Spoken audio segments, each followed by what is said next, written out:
Alrighty, well, I will start us off. Welcome everyone to today's training. Today we'll be talking about building partnerships and connecting members to resources. My name's Ashley Welch. I use she, they pronouns, and I'm the emerging member manager for the Recovery Cafe Network. And so today we'll meet as cohort 10. And so I'm going to pass it over to Ruby to get us started on the training. Hi, everyone. Good to see you. I just hopped off a call with some of you. And during that DEI conversation about inviting all groups into your space and full inclusion, it made me really think what a nice segue that was into our conversation today about partnerships and welcome, and how a cafe being able to say hello to someone, hear what they need, and maybe have a next step in terms of connecting them with resources is a big part of hospitality. So I'm excited for our conversation. I'm going to share my screen, which I just practiced doing. How does that look? Perfect. Great. Okay. So that's what we're wanting to chat about. Ashley is going to lead us through some interactive conversations, and then I'm hoping to leave time at the end to just hear from you what resources are available in your communities, and how this is starting to fit together for you. So let's go through these. Let's see. That's how I go. Yeah. So our learning targets, I won't read it, but it really is an overview of remembering who we are, what is our place in the community of services for our members. What does it look like to be focused on the member as they tell us what they're needing on a particular day? And to talk through a little bit about our process and our suggestions for how that might look. Please feel free to put your questions in the chat, and then Ashley Welch, if you wouldn't mind calling them out as you think is important in the moment or save them for the end. So here's where we're going, is thinking about how we fit into the community of care. A good place to start, especially at the beginning, is to remember what is our cafe's role? Who are we in a community? I'm going to go to the next slide. So our role, as you know, we're a long-term recovery support. We're not treatment. Our partners do that. We're a membership model. We're not drop-in. So this piece, who we are, is a good thing to practice articulating. And the nice thing about that is it allows us to know, okay, this is where we fit in the continuum care. And these are all the partners we're going to need, because those are the things that we don't do in our cafe. Words from Killian. So we're a community of belonging. And the nice thing about partnerships is that it reminds us we're not just serving the individual in front of us, we're building a service stance for everyone in our cafe communities, and our cafe community itself serves the larger community. So there's an expansion to how these partnerships benefit. I'm not sure if we've talked about an ROSC to folks. Is that a familiar term, recovery-oriented system of care? Yes, we talked about it at lunch. Talked about it at lunch. So just the notion that none of the services can meet all the need of an individual, because there's so many aspects to the human, and there are many things. So there are individual aspects and there are community aspects to. I'm not saying that very clearly, so I'm going to go to the next slide because I think it helps explain it. In a recovery-oriented system of care, the idea is there are many pieces to how we meet the needs of an individual and a community. We don't meet any one of them. None of our other partners meet them either. We have to work together. So partnerships are about referral, knowing who we are and knowing that what we do and don't do, and how to refer out to what we don't do so that our members are fully supported. That involves outreach, recruitment. It means at the beginning, knocking on a lot of doors, getting to know who are the other providers, and discovering what are the gaps in your community. School for Recovery in our classes. That's another way that we bring other providers into our space to share about what they do. And the larger community, again, just repeating that important point. So what are some of our types of partners? I'll let you read through them, but just in big buckets, if we think about the individual as a whole person, bio, psycho, social, spiritual, all those aspects of the human, each of these addresses in some way a different aspect of the human, their health, their heritage, their culture, physical needs, spiritual needs, meaning, purpose, vocation, shelter. So all the different ways that people may come to us with a question or request. I'm going to punt it to you, Ashley Welch. Thanks, Ruby. I am going to share my screen real quick. So if everyone can just hold tight and maybe hop onto menti.com so we can use that interactive platform that I've now become very much in love with. And I hope you all have too. So today the Menti code is 34092109, and I will put menti.com into the chat so you can copy and paste if you'd like, and then the code. I know sometimes Zoom doesn't let you copy and paste, but at least it'll be in multiple places.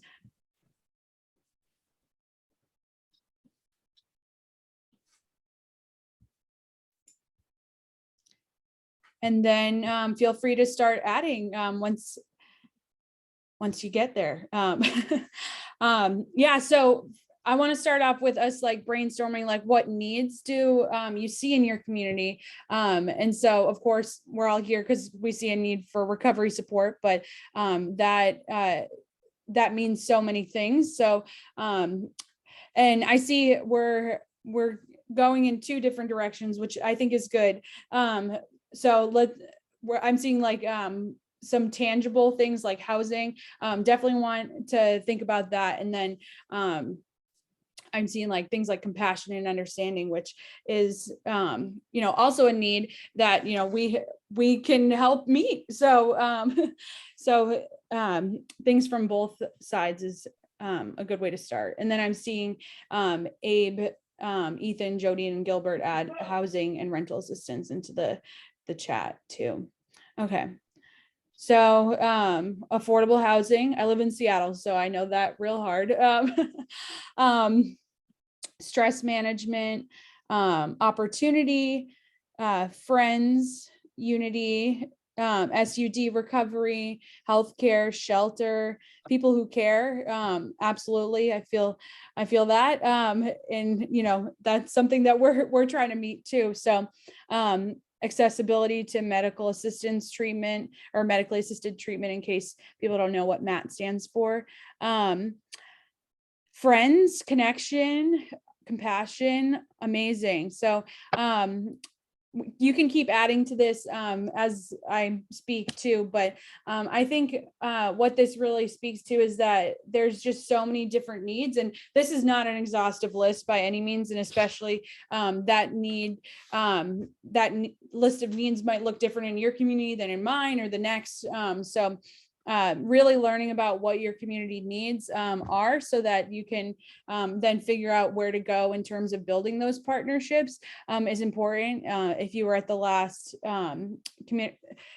hour, we talked about meeting people who speak a different language than English, where they're at. And so that was a need that they recognized. So, and then they work to do it. And so I'm gonna hop to the next slide. And so what types of partnerships are you focused on building? And so I just used like these 4 dimensions of recovery to try and get a little bit more concrete. So you can interpret these however you want: home, health, purpose, community. And for anyone that's like, oh, what do they mean by purpose? meaning, like the opportunity to feel a part of society and to, be engaged. So like job, like job training or, volunteering, things like that. Whereas community is more of that social aspect.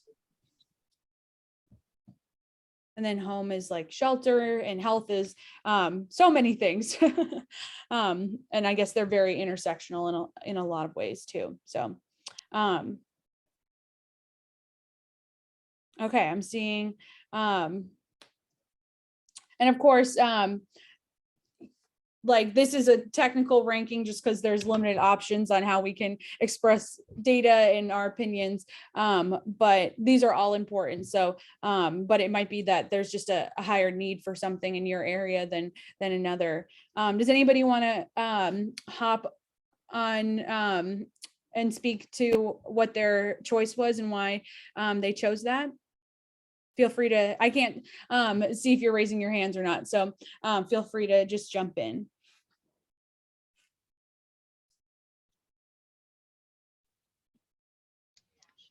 I chose community. I just picked that because in my experience, a lot of people feel like isolated or away from their communities when they're getting help. And so kind of bridging that gap or welcoming them back in kind of goes a long way in terms of helping with recovery, at least Mhm, from my experience. Mhm. mhm. And Jackson, do you mind just introducing yourself so people know Oh, where you're from? oh yeah. So my name's Jackson Napi. I'm a law enforcement embedded social worker for the Tulalip tribe, but we're working on getting a recovery cafe built here in this community, and hopefully in a few months we'll have one up and running. Yay, yeah, thanks, Jackson. Does anybody want to build onto that conversation about why they chose what was most needed, or you could say about why you chose what was least that you're least going to focus on, maybe because you know that there's a strong network already of like housing or something.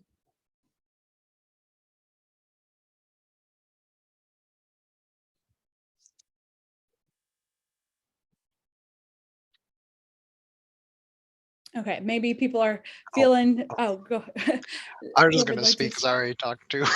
um, I picked health as fourth, and the only reason I did that was because like I kind of see community as the first thing because it helps people kind of get in there.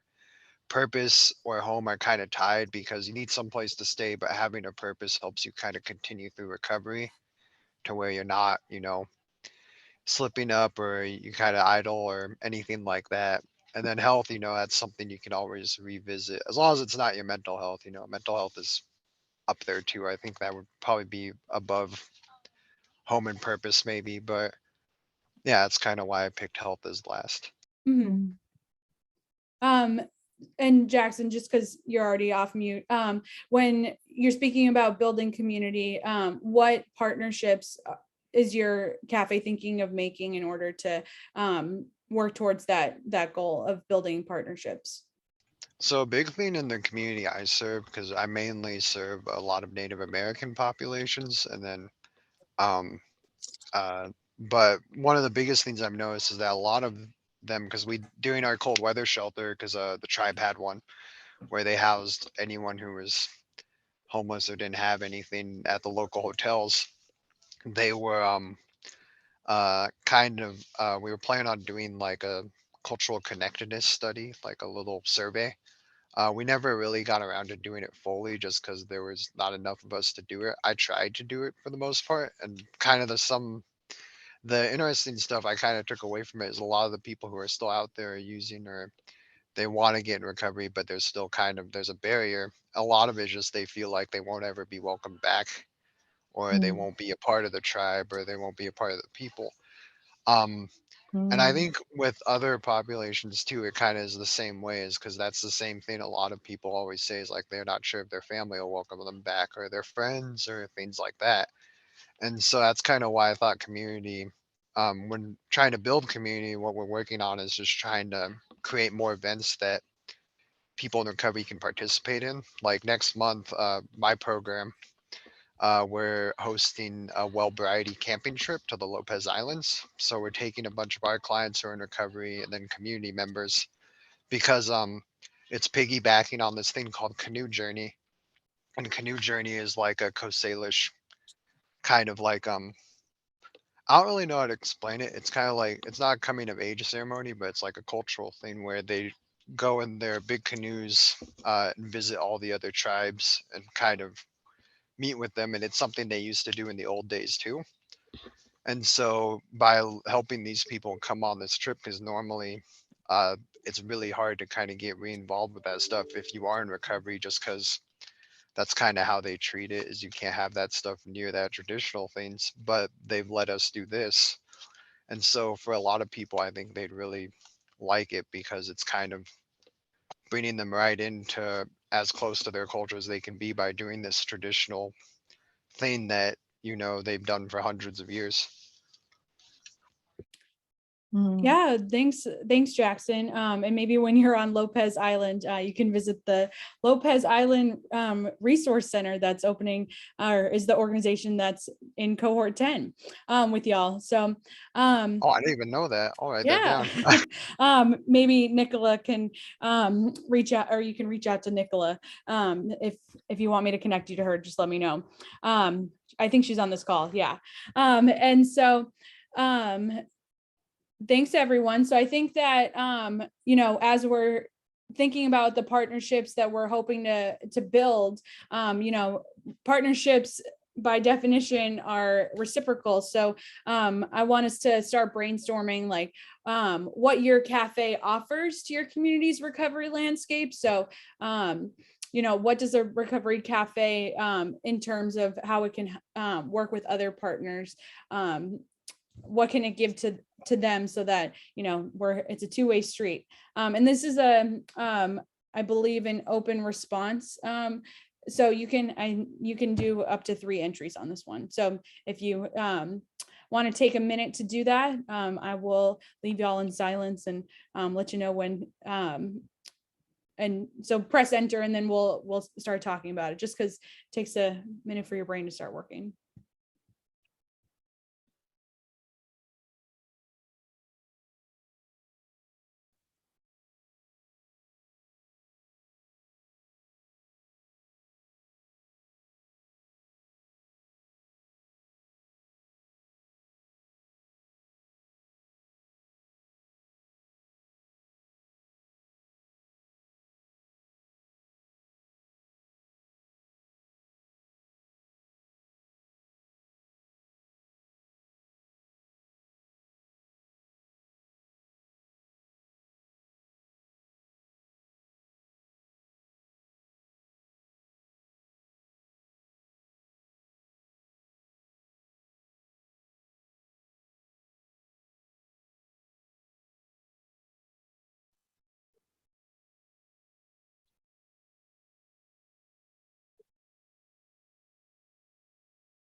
I'm seeing a lot of great ideas. So looks like we have relationships, a place for persons to in recovery to go to build those, safety, connection, food, activities, school of recovery topics and growth. Exactly. Connection. Somebody said that'd be number 1, and that looks like so many things in our cafe. So yeah, there's just a lot of things that, you know, we as a cafe do in the for our community. And it's about, you know, showing your partners how we'll be a benefit to their clients and things like that, because that's how they'll get excited to send people your way. So I'm going to pass it over to Ruby to talk about how we can shift that focus to or how we can talk about what we offer. Okay, let's see if I can do this. Screen sharing. This. Present again. How do I present again? Present. All right. Thanks, Ashley. I want to move through these slides. You will have them as a reference, so I won't read them. I just want to highlight what we're hoping will be the takeaways, because I want to turn off my screen share and really just have a conversation. So this is a study that was done a few years ago, maybe near almost 900 people in recovery gave feedback on what their priorities were. And this was done by a SAMHSA supported funding. And what we just were so encouraged by was on this top list was increasing connection to services. That people were saying, as a person in recovery, I need all the things we've talked about. And there are some concrete things. Once I'm pretty sure I'm going to stay alive one more day, quality of life, all these others, access is on that list. So just to affirm, it's an important part of our work. So when we're thinking about partnerships, you're reaching out to who's in your community.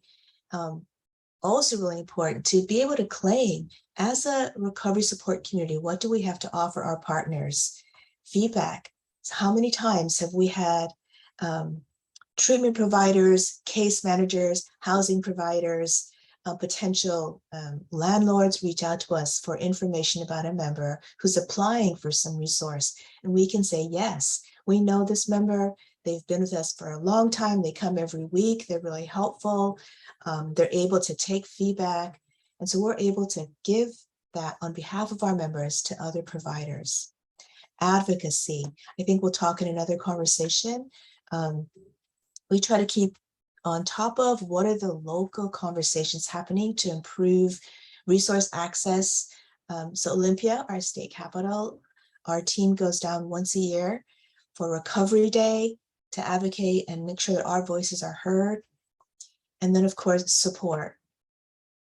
There are some things that a member just has to do by themselves. They have to apply, they have to show up, they have to fill out paperwork. So our support helps the member do that and know that they're not alone, because it can be a complicated resource system.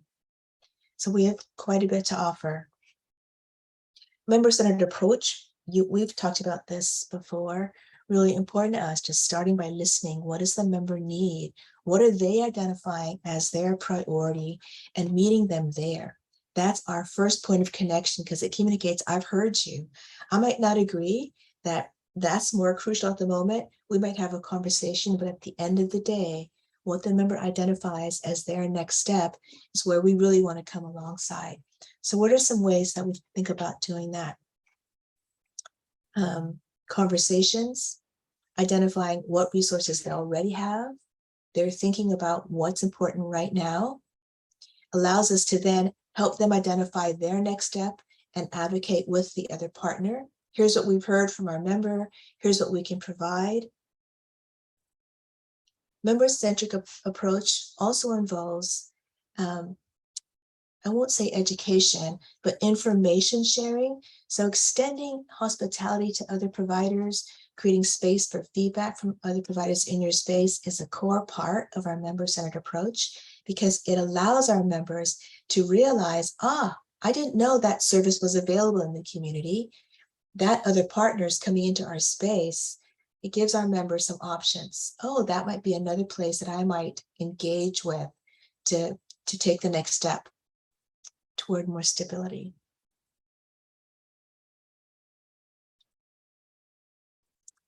Integrated care, mentioned it a little bit earlier and during launch. Just integrated is such an important word in our world because people are complex. We've got many parts to our whole selves, and bringing those together with the member's priority in mind is what we do with care. So just another. Ashley, did you do them combined, or is this a different activity? This is still the same Menti space, so you can hopefully you stayed logged on to that, but if not, if you want to just take a moment to pop back on with that same code.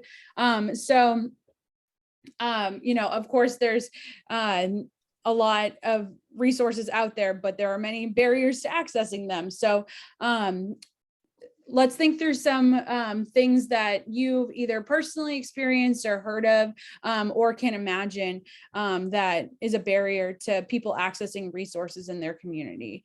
So please share your submissions, because there's a lot to think about. So race, yeah, definitely. Both as like a form of oppression, and then it's just, there's not a lot that is culturally specific depending on your ethnicity or your culture. Transportation, I'm a bus dweller. I love I love the bus, but it's definitely hard. Mistrust of the system, absolutely. When you've been burned one too many times, it's hard to go back. Complexity, yes, absolutely. I used to help people apply for Medicaid, so there's nothing more complex than that. And SNAP or food stamps. So that is just so hard. Language, we talked a lot about that in the last hour. If you can't even read what you're supposed to be doing, or speak with the person that is supposed to be helping you, that makes it very, very hard. Needing licenses, absolutely. Both as a, you can think of it as people who are undocumented, they quite literally can't get things because for fear of retribution from the criminal justice system and law enforcement, but also people that don't have a permanent address. Like, they won't give you a license if you don't have a permanent address. So yeah, lack of food or funds, you know, when you're hungry, you can't really, that's your survival instinct, just going to go to that first. And so that's really hard.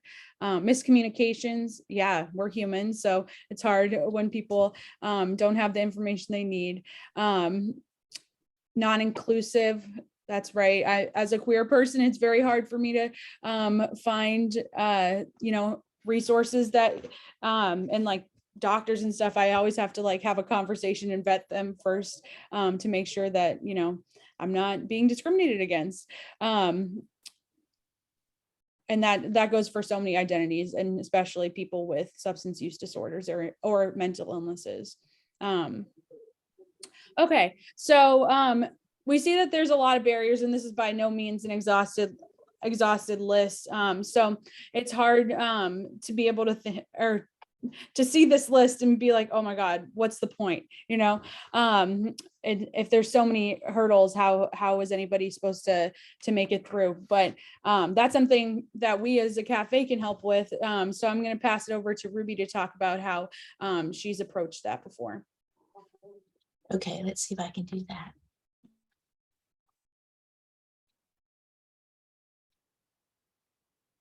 Great. Thanks, Ashley. All right. So this reflects just that great activity, nothing new here.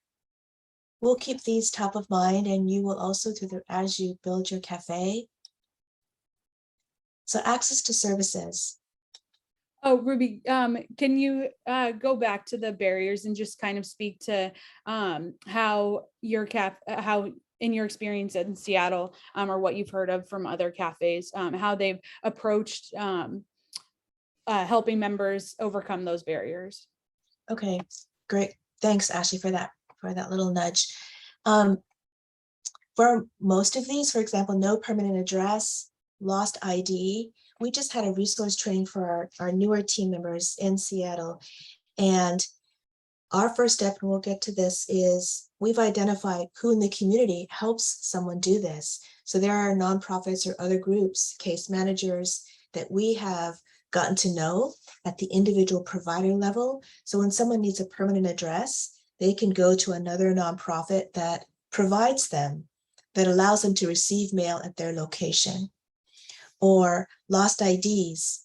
We sometimes are able to provide the $5 fee to get someone back into the city system or the county system to retrieve identification or provide duplicates. We have on staff a resource specialist who supports the front door managers when a member wants to apply for rapid rehousing, or our state's calls it Apple Care, but it's Medicaid. So there is a resource specialist that members can make appointments with, drop in or ahead of time, who will do a little bit of a deeper dive. We don't call it specifically case management. When it seems like someone has many more needs than a resource specialist is able to provide, we then take the next step and engage them with another nonprofit who does provide case management as their specialization. Ashley, I hope that's what you are intending. Yes, thank you so much, Ruby. Which brings us to the next part too. So that's a great transition. Okay, so when our resource specialist or even our floor manager or our peer support are getting to know someone, having them identify what their needs are and taking next steps, agency is a great place to store that information. I'm guessing in your training with Rachel Marin, you will see that once a member is in your database, you are able to keep records of where you've sent someone, contact information, names of case managers, whether or not the member has given you permission to speak to them. That helps you create a trail in-house so that that record is there for your member in support of them, should they need that going forward. So that's just a very broad stroke.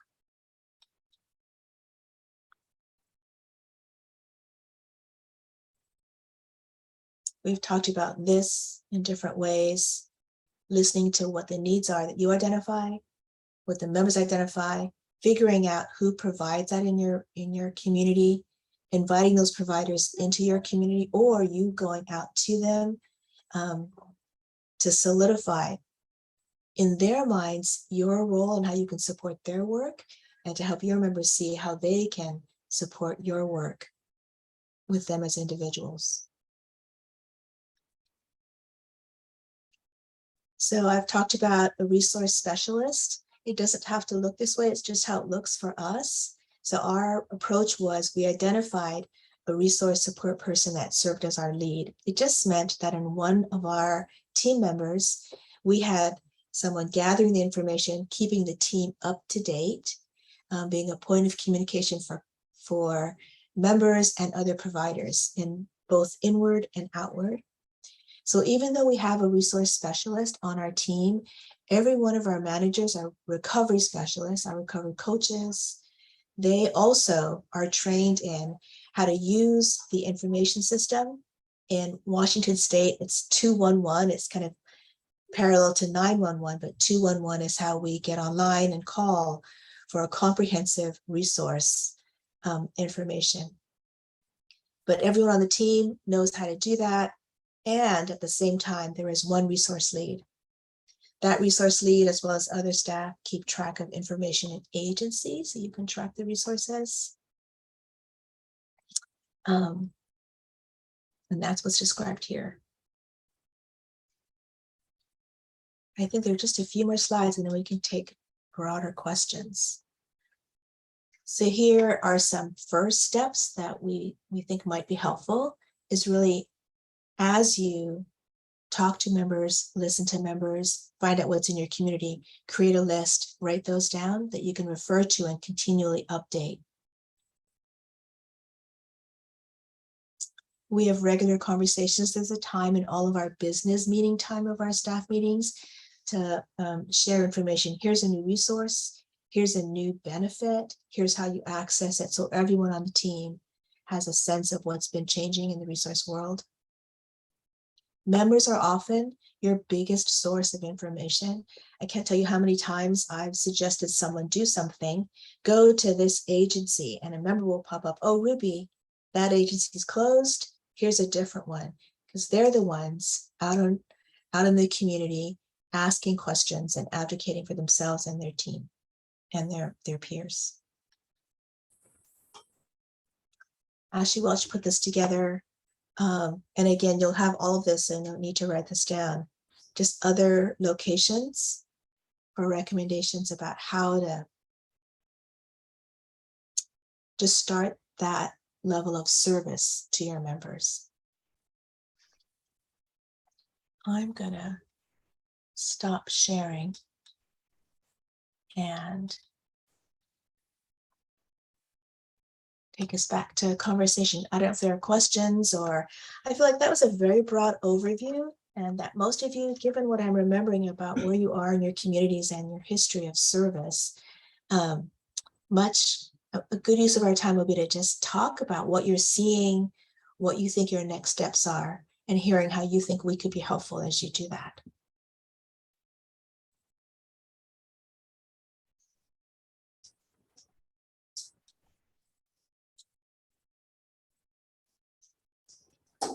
Okay, I'll start with, does that make sense? Does it seem logical for how that fits in your cafe world?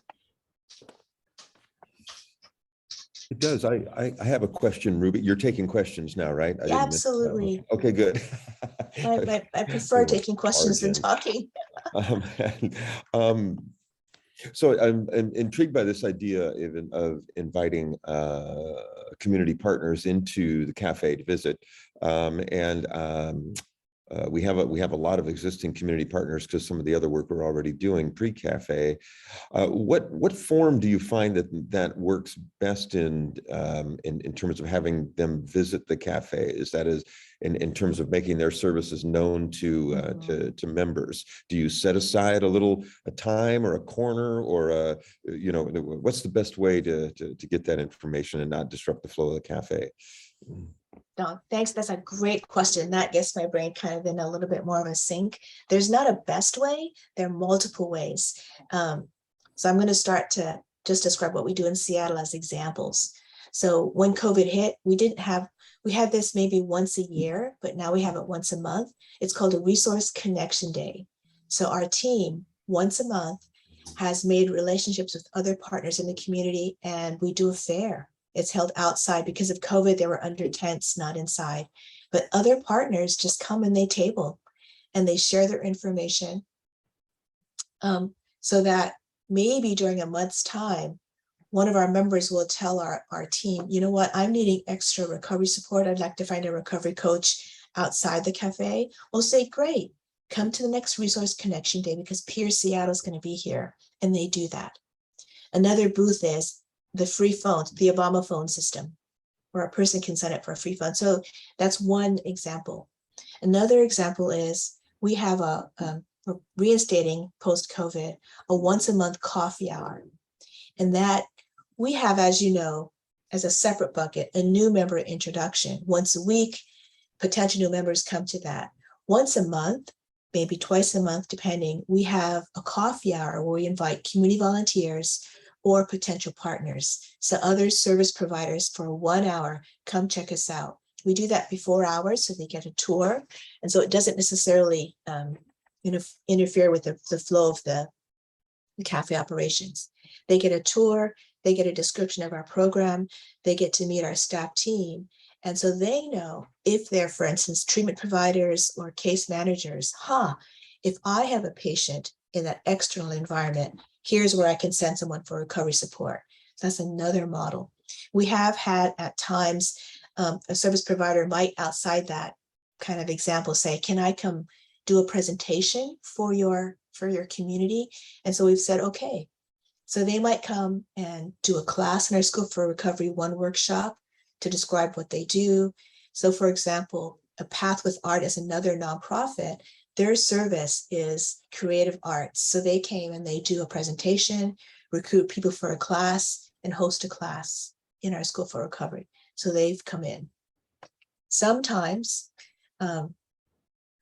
We do have a few offices that we set aside. So if a member in good standing has a case manager who wants to come visit them in the community, they can let us know, my case manager wants to come and be a guest. Can I meet with them here?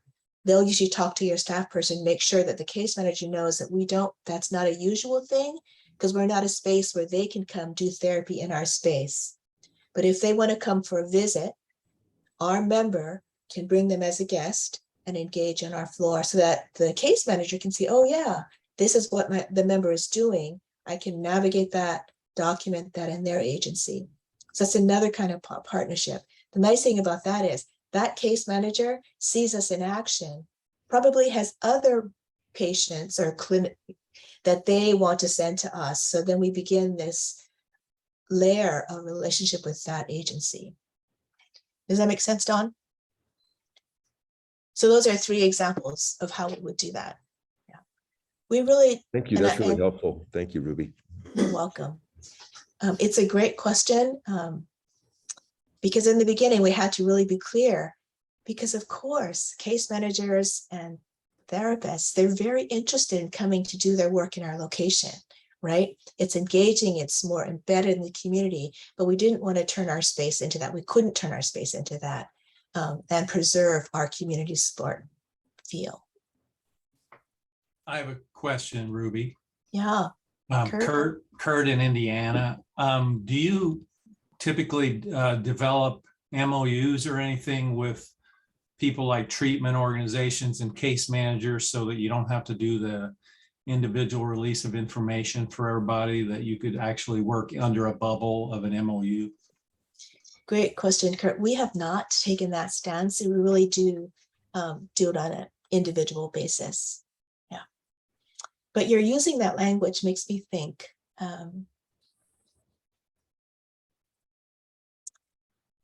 We have at times, there's a nonprofit in Seattle called Fair Start.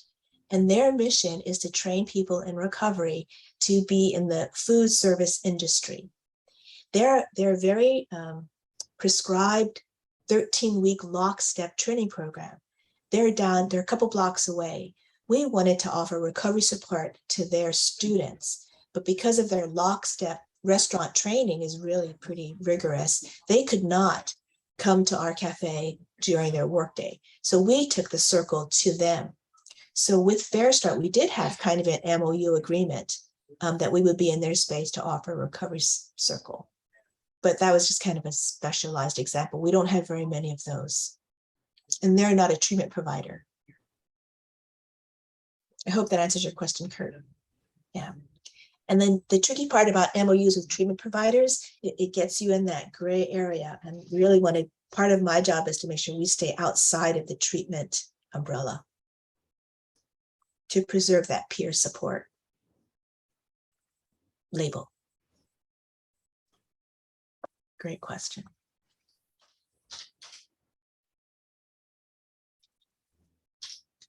I mean, if I may, Ruby, that gives me Kurt's question gives me another thought too. I think we're getting ready, and with a hope of opening in October. We're already getting questions from different service providers, like, hey, that'd be a great place to pull up our mobile shower service that we do, or that'd be a great place to come do the mobile health care, things like that. And and how do you guys handle those kinds of requests? Because it does feel like at some point we're beginning to create a different kind of hub than maybe we set out to do.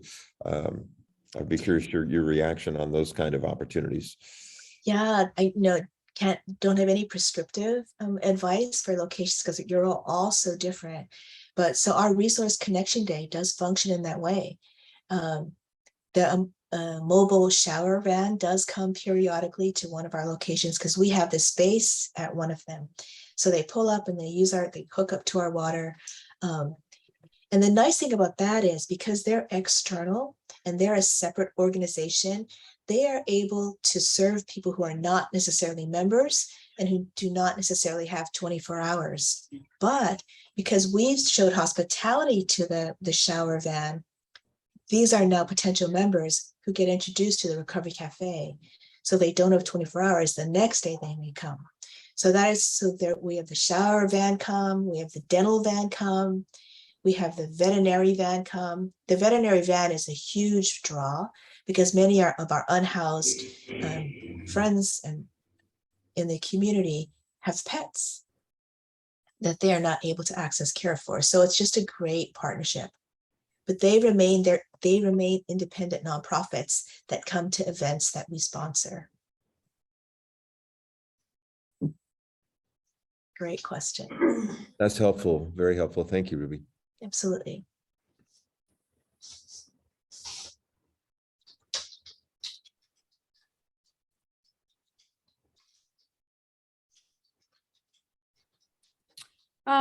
Ruby, could you speak to how, like at the very beginning, Seattle started? So like before you open, like what did y'all do in order to like start building those relationships, even though there's not like a tangible place to bring them? Sure, Ashley. In some ways, there was a lot of work and we had done before we even opened our doors, because even deciding that a Recovery Cafe or a long-term community support was what we wanted to do, we didn't decide that or come to that aha moment until we had spoken to many providers. I think Killian's told the story. We just knew we wanted to be a presence somehow. And so she began to ask other providers, even before we had the notion of a community, what do you see as the need? How can we be helpful? We don't want to duplicate your work. We don't want to compete for the same piece of the pie. We want to add to the system. And providers, both housing and treatment providers, said to us, there are long lines and the system is complicated, but Seattle does have housing and Seattle does have medical care and drug and alcohol treatment. What Seattle does not have at all is long-term recovery support. And this was in the early 2000s. And so just even beginning our cafe was a result of those conversations. But those conversations then allowed us to be in relationship so that we could go back and say, thanks for that feedback. We're opening a community support. So we had some instant partners. They knew who we were and they came to be curious. But it also, you know, back in the early 2000s, 2003, 2004, long-term recovery support community was not a thing. You know, this is a movement of the last 20 years. And so we had to, even after those conversations, continually take our coffee hour in a box to different places. So I did so many slideshows. I talked to so many team meetings. I did cold calls. And I said, can I come to your staff meeting and talk for 15 minutes to make sure we stayed on people's radar as a resource to them. And then you have to be true to your word. So when we get referrals from those case managers or housing, getting permission from the member, of course, then giving feedback to the person that sent them. Your person came, they're doing great, or your person came and here's how they're struggling, is kind of the follow through that really helps build a sustaining relationship. And that agency, I can't tell you, I'm sort of get ribbed for being such a data stickler, but oh my goodness, it just gives me so much joy when 5 years down the line, a member that we haven't seen for a while comes back and we can say, yes, this is the day that we first met you. This is how many circles you came to. This is the community resource conversations we had, documented in agency, so they can pull up that thread and take it and pick it up again. Or we can be a reference to them for housing. It's amazing. Just being someone's institutional memory in a loving, positive way is a gift many people do not have, that we're in a position to provide. But you can only provide it if you document. Thanks, Ruby. I wish Rachel Marin was here to enthusiastically put her stamp of approval on that. of course, other people can ask questions too, but sometimes y'all might not know what questions to ask because you're not there yet. But I'm the person that always gets your questions because I'm happy to. So I'm just going to ask Ruby some of the very common questions that we get. So I know we'll talk about School for Recovery later on in the summer. So not in too much depth, the logistics of that, but what has partnerships looked like in terms of having cafes or having partners come and do School for Recovery and activities with the cafe? Thanks, Ashley. So I've already mentioned one example is that Path with Art nonprofit, where their mission is to invite creativity in classes free of charge for those who are in recovery. That's one example. Another example is two blocks away from the cafe in Seattle. There's an arts school. And so they reached out to us first, I think, to say, hey, who are you? What are you doing? And can you provide services to our students? And we certainly engaged with that. But then one of their instructors, I think she was in recovery herself, and she fully disclosed this, brought her students over and held her class at the cafe.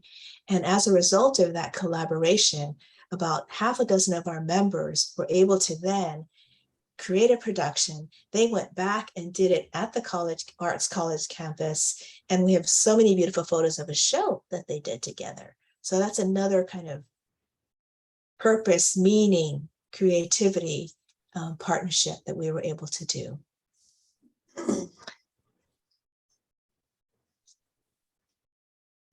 And I'm sorry, I was on mute. And a follow-up question to that kind of is sometimes we have so many partners that want to do great things with us. How do we decide or how have you decided or made decisions about what are the priority partnerships to make? And that's such a nice problem to have. So then we take it back to our members, say, hey, look, this is what's on deck. Listening and asking what sounds right to you, what feels right. When we talk about School for Recovery, we'll talk about just some basic curriculum guidelines or some big bucket training goals. And then you can see what's been filled recently, what's kind of a gap. So there's that angle. And then also, of course, coming back to checking in with your members. Mm-hmm. And on the other side of that, there are many communities that are under-resourced for a lot of reasons, especially rural communities. So when, as much research and outreach as you can't find a resource for a member to meet a need. How have you approached that or that very sad situation? Lots of gnashing of teeth. And that is our sad truth. So it's a nice way to bring us back home. Jackson, I really loved your comments about the putting community first. I think obviously at different times, members will report what's most important: community, health, home, or purpose. But community at the center of that allows us to say, we are here with you. We are heartbroken that there is no resource or that the waiting list for a therapist is so long, but we are here with you as your peer, as your community support. So let's start there, because that's solid ground for us. And all of us encounter places where we cannot have all of our needs met. So it's still profound and loving recovery support to say, how do I respond when I have to wait or when what I need is not immediately available?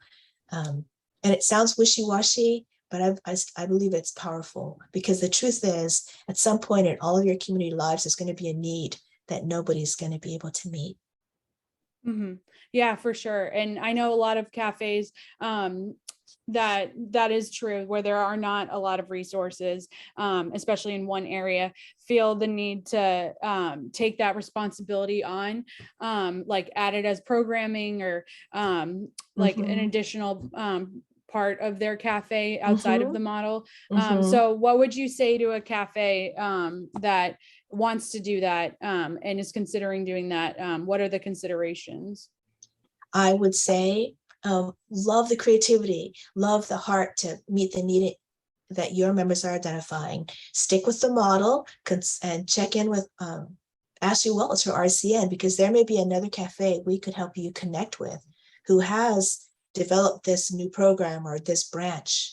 So just stay in conversation. We'd love to hear your ideas. Yeah, and to add to that, I know like we all want to do everything at the start, like, or not even at the start, but like people are going to come to us all the time and we're like, okay, how can we figure this out? But we all and our cafes only have so much capacity. So until you build your capacity, it's important to make the discernment of like, when is it appropriate? Because if you're not doing it well and you're not doing it justice, that might be more harmful than the absence of programming. So, or of that need being met. So, grow with caution. That's all I'm going to say. We're here to support you in making those decisions in terms of balancing that with your cafe. But anything outside of the model, we can't help with. So you'll have to tap into your other resources to get that. Ruby, go for it. Ashley, totally agree. And yet I want to reinforce, if you see a new way to do things and have ideas, we all want to hear about it. So please stay in conversation because we're just growing together and learning. Gina. Yeah, you guys were giving me great ideas. We have a community barbecue that we threw last year to kind of raise awareness that we were even in the community and what we did. And so we have it coming up next Wednesday on the 22nd.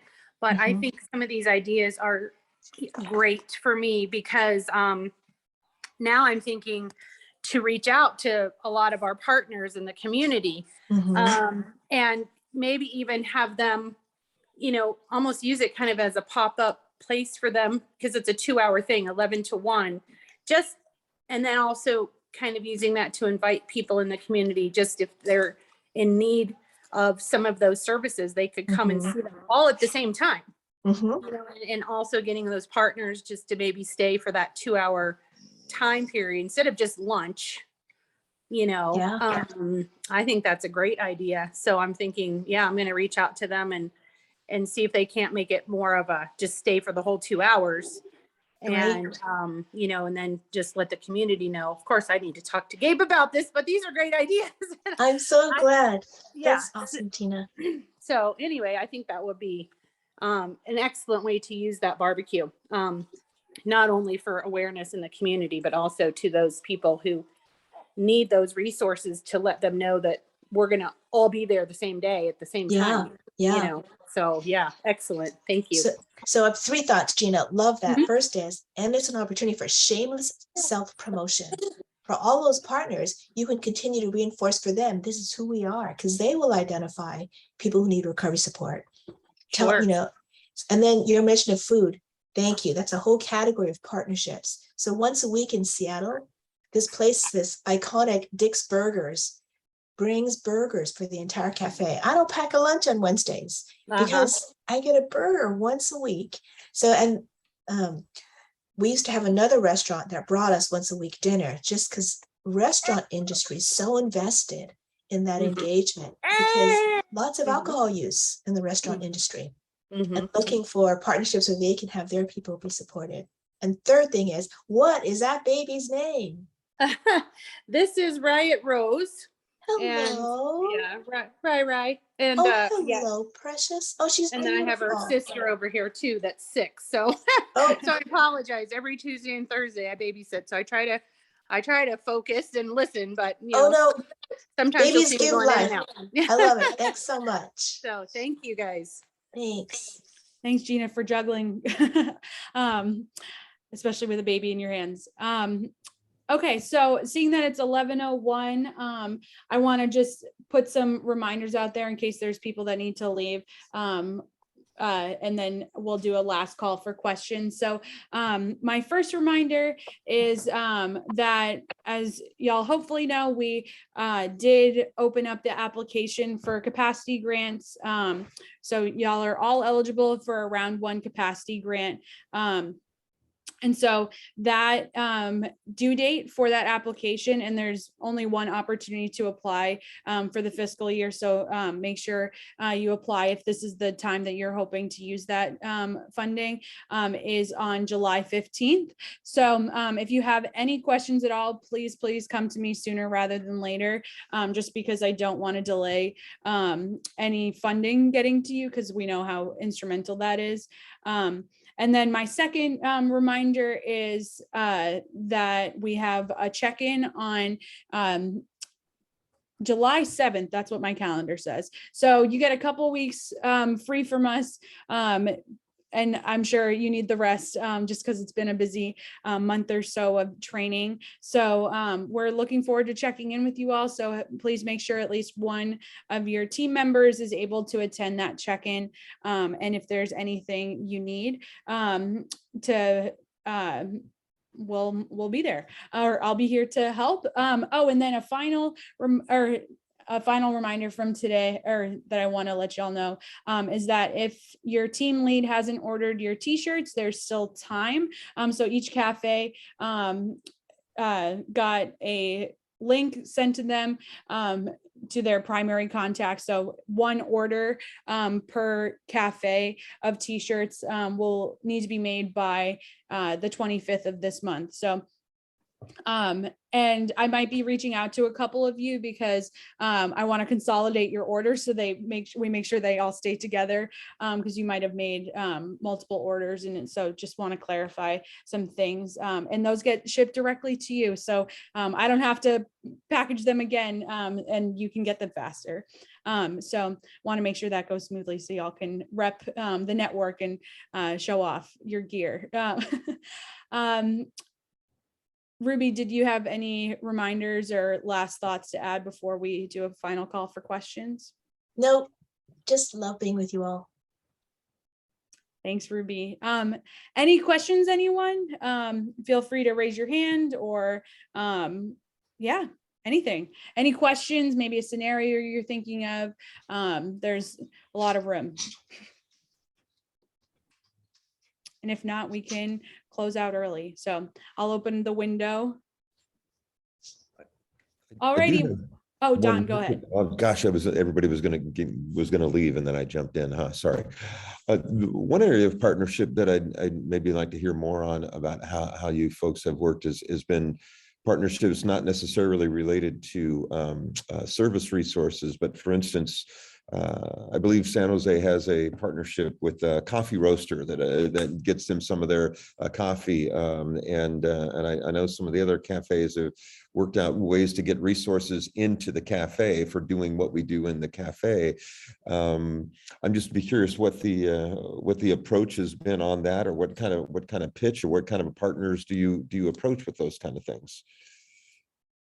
It's extraordinarily broadly stated question. Sorry.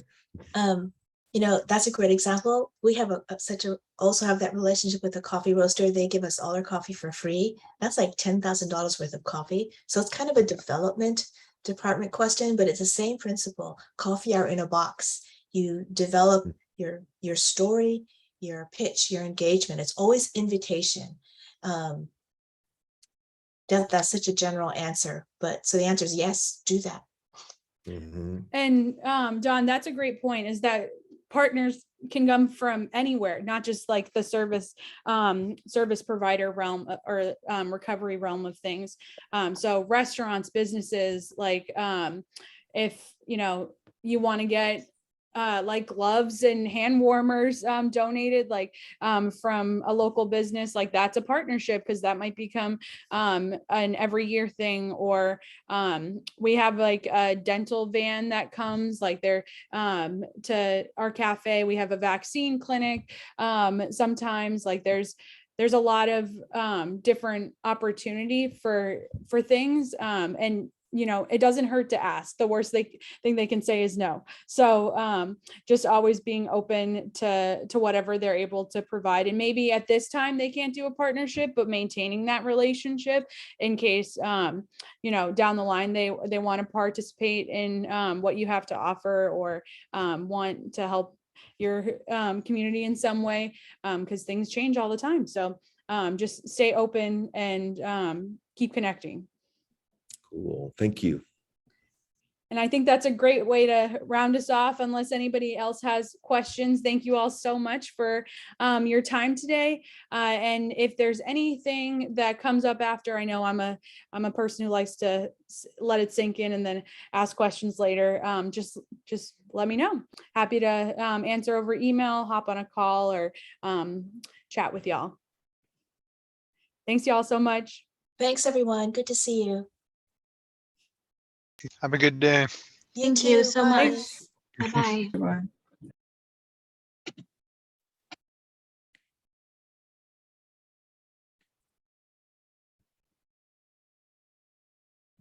And Ruby, I'll hop over, or I'll walk over to you Okay, I'm gonna hop off now. so we can get Zoom